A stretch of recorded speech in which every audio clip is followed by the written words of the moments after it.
Hi ಎಲ್ರಿಗೂ ನಮಸ್ಕಾರ. ಇವತ್ತು ಕ್ವಿಕ್ಕಾಗಿ ಒಂದು ಬೀಟ್ರೂಟ್ ಪಲ್ಯ ಹೇಗೆ ಮಾಡೋದು ಅಂತ ನಾವು ನೋಡಿ ಬರುವ.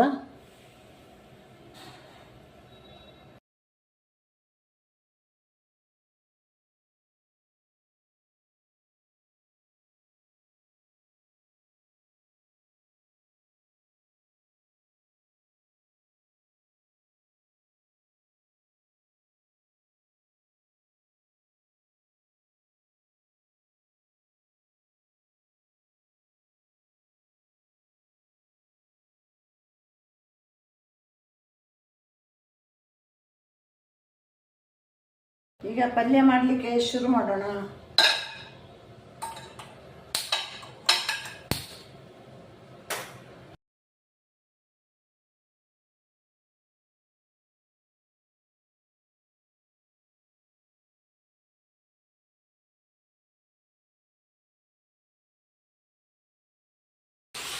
ಈಗ ಚೂರೇ ಚೂರು ಉಪ್ಪು, ಒಂದೆರಡು ಚಿಟಿಕೆ ಚಿಲ್ಲಿ ಪೌಡರ್ ಹಾಕುವ.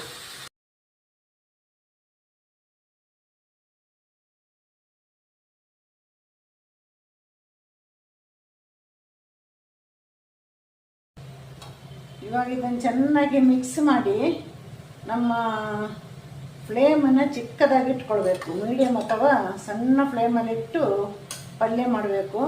ಹಾಗೆ ನೀರನ್ನು ಸೇರಿಸಬೇಡಿ, ಬೇಕು ಅಂದರೆ ಈ ಥರ ಚಿಮುಕಿಸ್ಬೇಕು.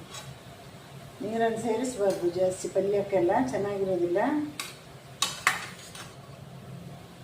ಈ ಒಂದು ಸೆಕೆ ನೀರು ಏನಿದೆ ಹೇಳಿ, ನಾವು ಮುಚ್ಚಳ ಮುಚ್ಚಿದ್ದೀವಲ್ವ, ಸೆಕೆ ನೀರಲ್ಲೇ ಬೇಯಬೇಕು. ಈ ಮುಚ್ಚಳ ಮುಚ್ಚುವಾಗ ಇಲ್ಲಿ ಡ್ರಾಪ್ ನೀರು ಬಿಡುತ್ತಲ್ಲ, ಅದರಲ್ಲಿ ಬೇಯಬೇಕು. ಈ ಮುಚ್ಚಳದಲ್ಲಿ ಬೀಳುವ ಸೆಕೆ ನೀರು ಸಾಕು ನೋಡಿ.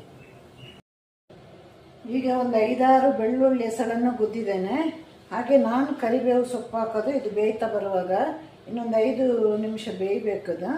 ಅಷ್ಟೊತ್ತಿಗೆ ನಾವು ಕರಿಬೇವು ಮತ್ತು ಈ ಬೆಳ್ಳುಳ್ಳಿಯನ್ನು ಹಾಕುವ. ಈ ಬೆಳ್ಳುಳ್ಳಿನ ಗುದ್ದಬೇಕು, ಗುದ್ದಿ ಹಾಕಬೇಕು. ಗುದ್ದಿ ಹಾಕಿದರೆ ಮಾತ್ರ ಸ್ಮೆಲ್ ಬರೋದು. ಈಗ ಒಂದು 2-3 ನಿಮಿಷ ಬೇಯ್ತಾ ಇರುವಾಗ ನಾವು ತೆಂಗಿನ ತುರಿನ ಕೂಡ ರೆಡಿ ಮಾಡೋಣ. ಹಾಗೆ ಈಗ ನಮ್ಮ ತೆಂಗಿನ ತುರಿ ಕೂಡ ರೆಡಿ ಆಯಿತು. ತೆಂಗಿನ ತುರಿನ ಕೂಡ ಹಾಕೋಣ. ನೋಡಿ, ನಮ್ಮ ಬೀಟ್ರೂಟ್ ಪಲ್ಯ ರೆಡಿ ಆಯಿತು. ಇವಾಗ ಒಂದು ತೆಂಗಿನಕಾಯಿ ಜೊತೆ ಒಂದೇ 1 ನಿಮಿಷ ಬೇಯಬೇಕು. ಈಗ ನೀರೆಲ್ಲ ಬತ್ತಿ ಹೋಗಿದೆ. ನಮ್ಮ ಗರಿಗರಿಯಾದ ಬೀಟ್ರೂಟ್ ಪಲ್ಯ ರೆಡಿಯಾಗಿದೆ.